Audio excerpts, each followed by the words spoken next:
दमोह शहर में पहली बार एक्टिंग, मॉडलिंग, डांसिंग, सिंगिंग का समर कैंप। बॉलीवुड के अनुभवी कलाकारों एवं फिल्म निर्देशकों द्वारा प्रशिक्षण का मौका। ज्वाइन करने के लिए हमसे संपर्क करें। बस स्टैंड के सामने चंदन मोबाइल के बाजू से दमोह। मित्रों, एडवर्टाइजिंग सभी प्रकार के विज्ञापन के लिए हमसे संपर्क करें। वर्धमान भवन, पलंदी चौक, दमोह। खत्री डेंटल केयर, दांतों का अस्पताल, डॉक्टर अरुण खत्री, डॉक्टर नीलिमा बर्डे खत्री। स्थान परिवर्तन, क्लिनिक अब नए पते पर पहुंच गया है। समय सुबह 9 बजे से रात्रि 8 बजे तक। हमारा नया पता, Khatri dental care, union bank of India के बाजू से, राय चौराहा, दमोह। भले ही प्रदेश में विधानसभा चुनाव को अभी समय हो, लेकिन दमोह विधानसभा में चुनाव के पहले ही राजनीतिक जंग शुरू हो गई है। हम ऐसा इसलिए कह रहे हैं क्योंकि राजनीतिक विरोधियों के द्वारा अब एक दूसरे पर तंज कसने की राजनीति दिखाई देने लगी हैं। ऐसे हालात में आगामी दिनों में और भी ज़्यादा राजनीति के नज़ारे देखने मिल सकते हैं। पिछले 1 साल को छोड़ दें तो पिछले 35 वर्षों से दमोह जिले की राजनीति कुछ अलग तरह से चल रही थी। भले ही दमोह जिले की 3 विधानसभाओं में परिवर्तन होते रहे हों, लेकिन दमोह जिला मुख्यालय की सीट पर परिवर्तन देखने को नहीं मिला था। तो वहीं दमोह जिला मुख्यालय की सीट पर जैसे ही परिवर्तन हुआ, वैसे ही अब राजनीतिक तंज और द्वंद्व शुरू होता दिखाई दे रहा है। कांग्रेस में घमासान के हालात पहले भी बनते रहे हैं, लेकिन भारतीय जनता पार्टी में बीते विधानसभा चुनाव से वर्चस्व की राजनीति और राजनीतिक विरोधाभास दिखाई देने लगा है। दरअसल भारतीय जनता पार्टी से निलंबित युवा नेता सिद्धार्थ मलैया इन दिनों दमोह जिले की विधानसभा सीट पर जनसंवाद यात्रा का आयोजन कर रहे हैं। उनकी जनसंवाद यात्रा के 2 चरण पूरे हो गए हैं। पहले चरण की जनसंवाद यात्रा में उन्हें समर्थन मिला, तो दूसरे चरण की जनसंवाद यात्रा में पहले से भी ज़्यादा जनसमर्थन दिखाई दिया।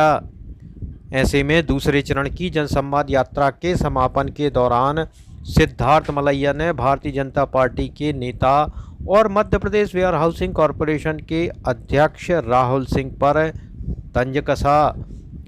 जनसंवाद यात्रा के दूसरे चरण के समापन पर जब मीडिया कर्मियों ने उनसे सवाल किया तो उनका कहना था कि 35 वर्षों से काम नहीं हुआ, यह लोग कह सकते हैं, लेकिन जो ऐसा कहते हैं उनकी ये सोच है, वो ऐसा कह सकते हैं, लेकिन बिना काम किए कोई 35 साल तक चुनाव कैसे लड़ सकता है। वहीं उन्होंने राहुल सिंह पर तंज कसते हुए उनके कांग्रेस छोड़कर भाजपा में शामिल होकर 17,000 वोटों से हारने पर भी उन पर तंज कसा। हालांकि पूर्व में सिद्धार्थ मलैया द्वारा ऐसे कोई बयान सामने नहीं आए हैं। ऐसे में इस बयान को आगामी राजनीति के परिदृश्य के तौर पर देखा जा सकता है। कुल मिलाकर विधानसभा चुनाव नज़दीक आते ही राजनीतिक उठापटक का दौर शुरू हो गया है और यह दौर भाजपा में अभी ज़्यादा दिखाई दे रहा है। दमोह जिले की राजनीति में कांग्रेस में लगातार खींचतान का दौर देखा जाता रहा है, लेकिन अब यह भाजपा में भी शुरू दिखाई देता है।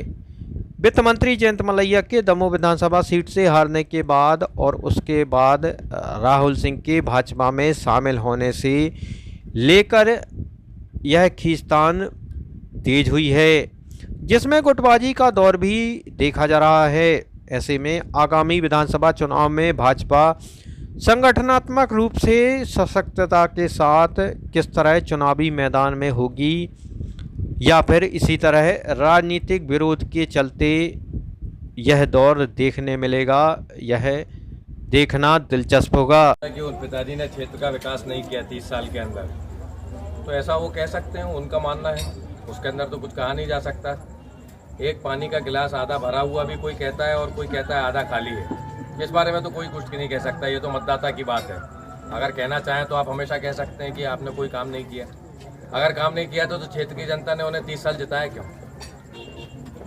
बहुत साधारण सवाल है, हर 5 साल में एग्जाम देते हैं। कोई लोग 30 साल चुनाव जीतते हैं, 6 बार 7 बार चुनाव जीतते हैं, और कोई नए लड़के लोग ऐसे रहते हैं कि जो 18 महीने 20 महीने बाद पार्टी बदल के आते हैं और उसके बाद एक तरफा सरकार में रहने के बाद एक तरफा 17,000 वोट से चुनाव हार जाते हैं।